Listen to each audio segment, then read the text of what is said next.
Hello friends and happy holidays. Welcome to the Urban Homesteading channel with Professor DIY and Elpida. So in the spirit of the holiday season, we're going to make another decoration that is however not specific to this holiday season, right? Can be used to decorate your house for fall, for Thanksgiving, for whatever. Even if you have a birthday or something, right? So it is a generic decoration for your door. It's like make it easier to identify your house if you have people visiting, and give it a little more of character, right? Right. So today we're going to use a scrap like this. In fact, that's very scrap, right? This is very scrap. And we are going to build this. And as you can see, this is a decoration. It looks like a door because it is a door. It is pretty straightforward. You don't need a lot of tools to do this. And we actually bought the letters and the welcome. So like always, stick around. We're going to show you everything we're going to do. And also we're going to talk about tips and tricks and anything else you need so you can complete this project on your own. These are a suggested project for today, right? And these are nice, easy to make decorations. And you can use them inside your house as well. We designed it to be outside, but it is not necessary to be outside, right? You can build it inside. So this is all the material we're going to use for this project.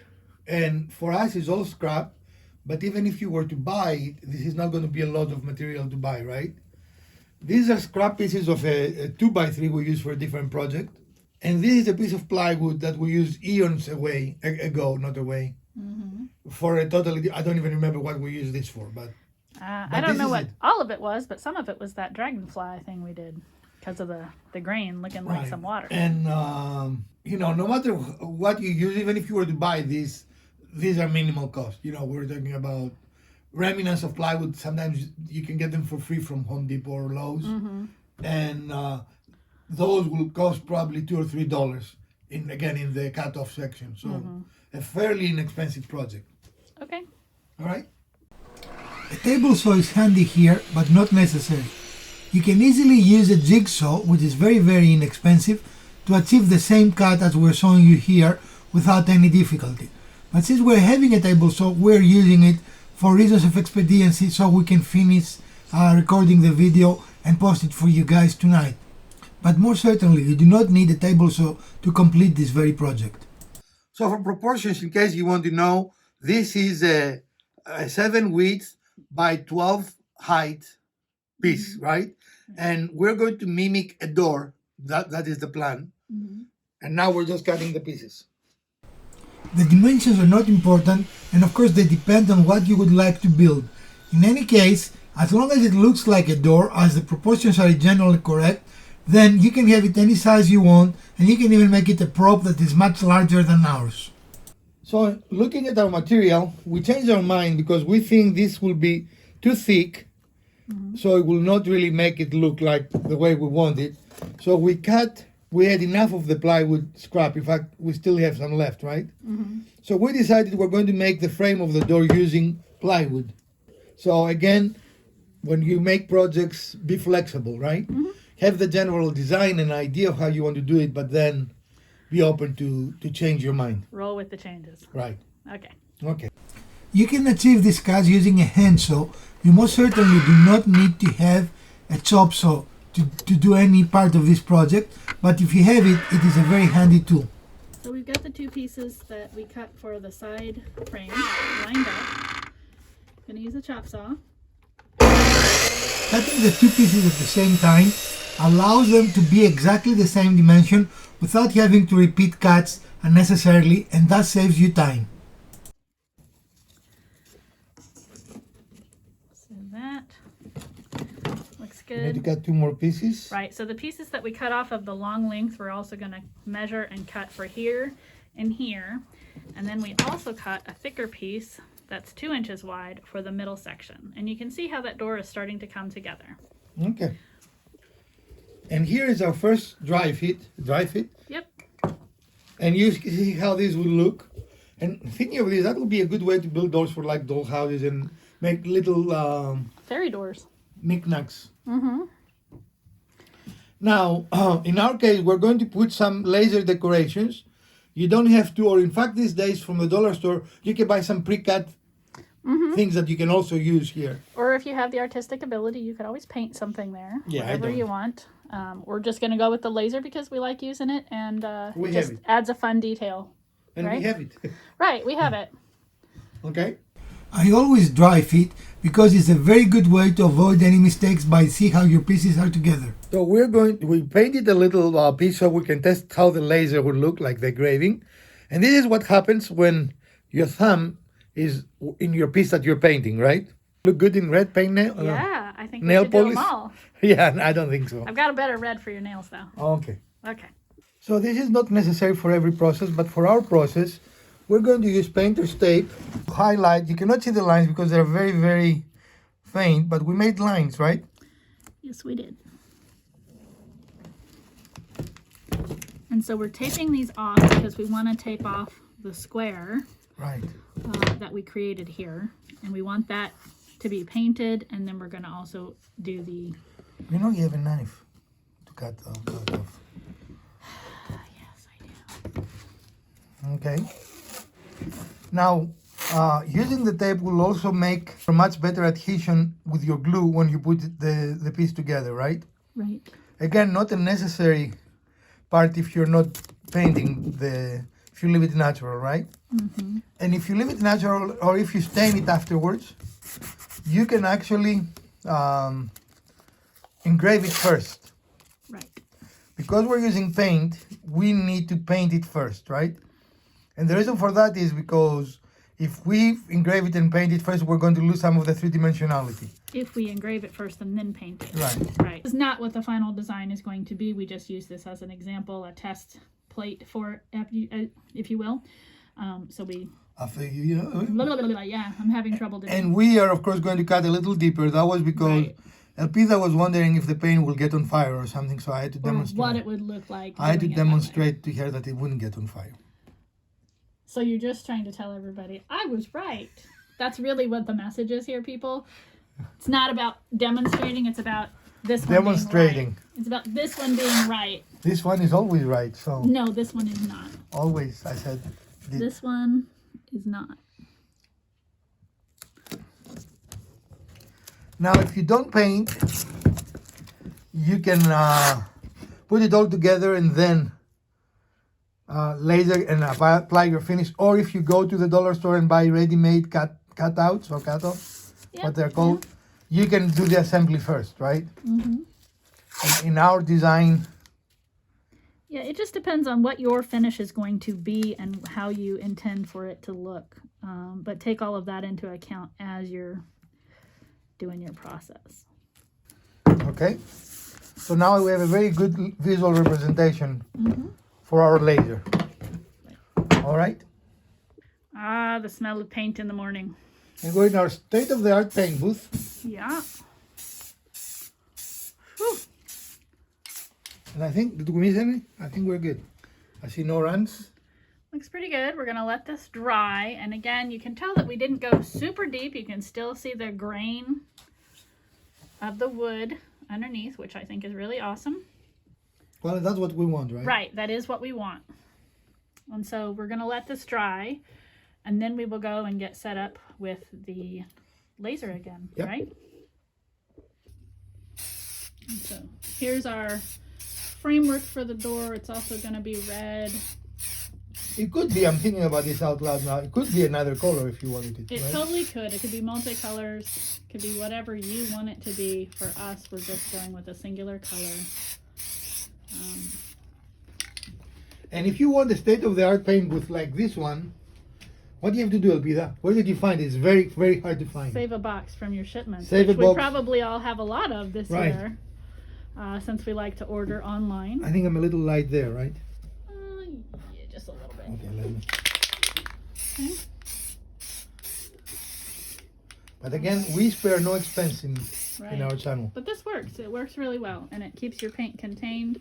The only thing it doesn't do is keep the flames. The flames? Flames. The fumes contained. See, it's affecting my brain here. Yeah, okay. Anyway, and so we're gonna take that all in because it'll dry better in the warmth, and we're gonna get set up with the laser. Okay.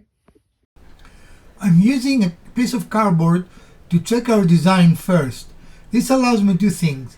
First of all, I can see the detail and I can make any corrections to the laser as needed. And secondly, it allows me to double check the dimension that it will fit in our intended purpose. Always make a little test before you engrave, because usually with the low power lasers like the one we have, it takes some time. For example, this mandala took about 45 minutes to engrave. And here we started the engraving process. As you can see, we've masked, as you saw earlier, and it makes a very, very nice dark line. We're really pleased with the way this engraving is working out, but that shows you how nice overall it is to have a nice little laser. Some lasers cost as little as $100.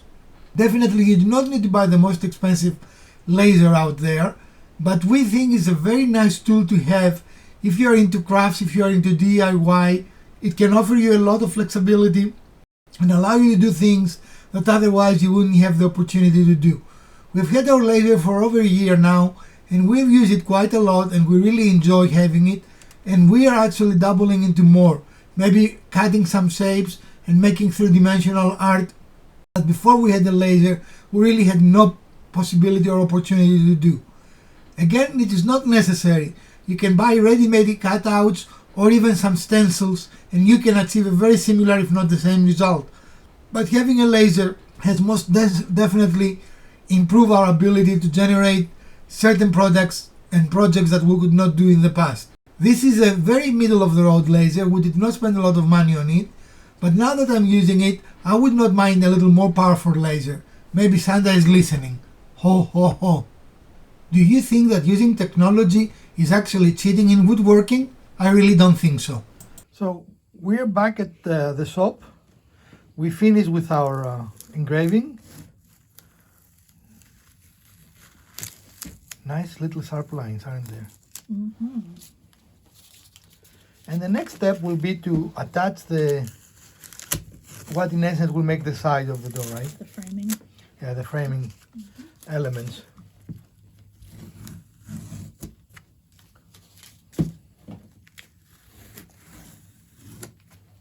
Yay, cool. Even that looks cool. Look at that. Yeah, it does. All right, so we're going to use hot glue, right? Is that the plan? Yep, that's the plan. And we're already off camera. Finished painting everything, what? We just have everything all, numbered up so we wouldn't get all... Discombobulated? Mm-hmm. Yeah. So, just to dry fit it back in. You'll see that we're waiting for the glue gun to warm up. Okay. There. Excellent. Very good. Mm-hmm. I'm actually gonna So reorient it so I can do it. Reorient it? Yes. Not disoriented, reoriented. Now you don't need much glue here, like a couple of dabs or a lot of dabs. This is not as much as you think.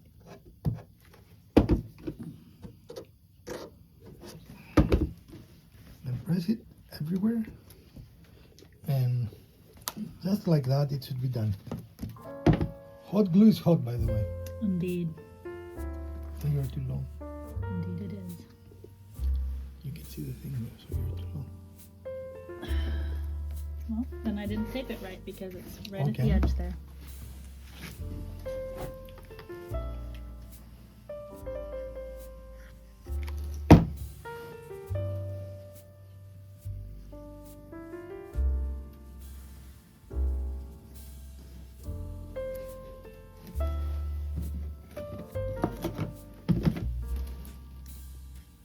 All right. Our only cost for this project was $2.50 because we bought the set of numbers and a decoration that we have to cut to get the welcome out of it, right? Mm-hmm. Everything else we had in scraps, and really you can probably get for free a little scrap of plywood, enough plywood to do this, right? Right. And technically, if you don't want it outside, you can probably use some stock to do that, like a cardboard stock. Oh, yeah. Mm-hmm. If you are more into crafts and arts and so forth. Yeah. And then you really need no equipment, no tools. You can use a pair of scissors, right? And Yeah, a sharp knife, craft type knife. Mm-hmm. yep. That's all, folks. So we went to the Dollar Tree and we bought some metal numbers, and that will be, those are the numbers for our address, right? Mm-hmm. You could use two different mandalas. We chose, the same mandala top and bottom.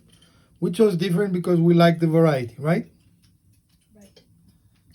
But again, a lot of flexibility here. You can change things the way you want. If you have a CNC, you can cut these numbers. We do not have a CNC. So, Dollar Tree to the rescue.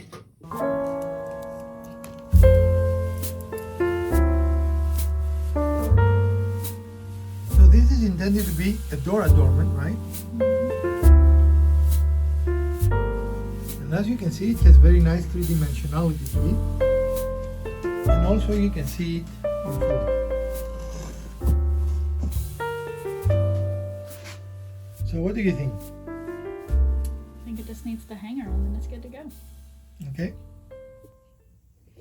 So we just used some regular thumbtacks and some jute twine to make a hanger. You could use wire here, you could use chain if you happen to have it. This is what we have. This is gonna make it nice to hang on the front door. Absolutely. If you do not like the metal letters that we found here, the dollar store has, no, I'm sorry, this is Walmart, right? Yep. Has these letters as well from American Crafts. Again, we're not sponsored, but they also have numbers that conveniently are placed under the text here, but you can use them and they will have the same effect, right? So it really depends on your look. And you can even use that to make a little greeting or something, right? You know, those little letters. Right. Okay. And likewise, I also found some Scrabble-like tiles that you could also use to spell out welcome or whatever message you'd like to have on there. Absolutely. And we left these unfinished, but you can definitely paint them if you want. If you don't like the look of the galvanized Right. metal. So what else you can do? There's tons of way to personalize it. I actually bought some copper paint that I was going to use on that, which I may still do later, but for now that looks just fine. You could also, if you wanted a little bit more color in your mandalas, you could use little paint pens or something else to add some color into the mandala spaces. There's a lot of things you can do to personalize this and just bump it and make it yours. Yeah, absolutely.